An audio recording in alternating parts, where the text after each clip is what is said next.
윤석열 전 대통령이 오늘 체포방해 등 직권남용 혐의에 대한 대법원의 최종 선고를 받습니다. 비상계엄 사태 이후에 583일 만에 첫 번째 대법원의 판단이 나오는 건데요. 취재기자 연결해서 알아보겠습니다.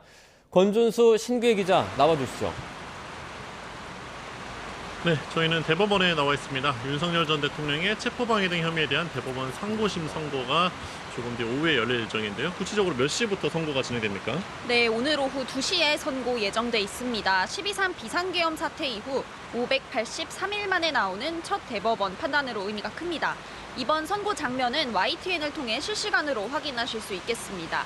다만 오늘 윤 전 대통령의 모습은 보이지 않을 전망입니다. 상고심 선고에는 피고인이 출석할 의무가 없기 때문인데요. 윤 전 대통령은 오전 10시부터 시작된 서울고등법원 내란 혐의 항소심 재판에 참석하고 있습니다. 네, 대법원 분위기도 전해드리겠습니다. 오늘 대법원은 정문과 동문 가운데 동문만 개방하는 등 청사 보안을 강화했습니다. 선고가 열릴 1호 법정 앞에서는 일반 시민은 물론 기자들을 상대로도 방청권 유무를 엄격히 확인한다는 계획입니다. 오늘 법정엔 사건을 맡은 대법원 3부의 이훈구 재판장과 주심인 이수견 대법관 그리고 노경필 대법관이 들어설 예정입니다. 3부 소속인 오석준 대법관은 윤 전 대통령의 서울대 법대 1년 후배로 재판 공정성에 대한 오해 우려로 이번 사건에 참여하지 않았습니다. 그렇다면 윤 전 대통령이 받는 혐의도 다시 한번 짚어볼까요? 네, 윤 전 대통령의 혐의는 특수공무집행 방해 그리고 직권남용 등입니다. 지난 비상계엄 수사 당시 공수처와 경찰이 체포영장을 집행하려고 하자 경호처를 동원해 물리적으로 막아섰다는 내용입니다. 또 계엄 선포 당시 일부 국무위원들만 소집한 채로 국무회의를 진행해 다른 위원들의 심의권을 침해한 혐의도 있습니다. 여기에 계엄령 관련 외신 허위 공보와 계엄 선포문 사호 작성, 비화폰 정보 삭제 지시 혐의도 포함됐습니다. 이 같은 혐의를 바탕으로 지난 1월 1심 재판부는 윤 전 대통령에게 징역 5년을 선고했는데요. 이어진 올해 4월 항소심에서는 일부 무죄가 나왔던 혐의가 뒤집히면서 형량이 2년 더 늘었는데 이 징역 7년 판결이 오늘 확정될지 주목됩니다.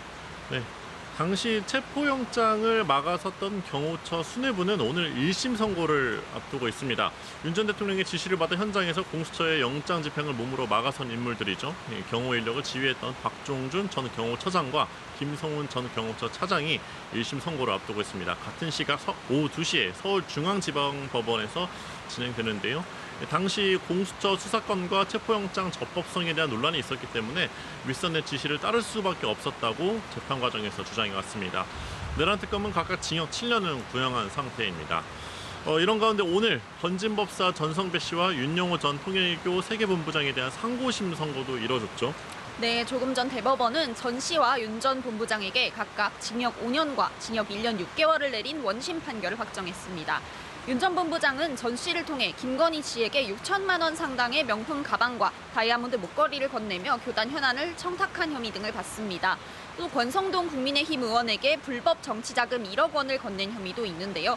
대법원은 원심 판단에 법리 오해 등의 잘못이 없다면서 특검과 피고인 측의 상고를 모두 기각했습니다. 네, 윤 전 대통령의 상고심 선고는 약 2시간 가까이 남았는데요. 지금까지 대법원에서 전해드렸습니다.